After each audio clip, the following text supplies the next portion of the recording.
আজকের এই চাঁদের আলো লাগে কত ভালো। আসলে আপনাদের সামনে নতুন একটি ভিডিও নিয়ে আসলাম।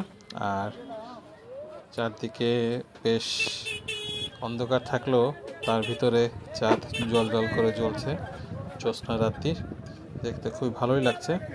আর তাই এই জ্যোৎস্না রাত্রির যাতে করে আমরা কেউ যাতে মিস না করি, সেই কারণে এই ভিডিওটা করা।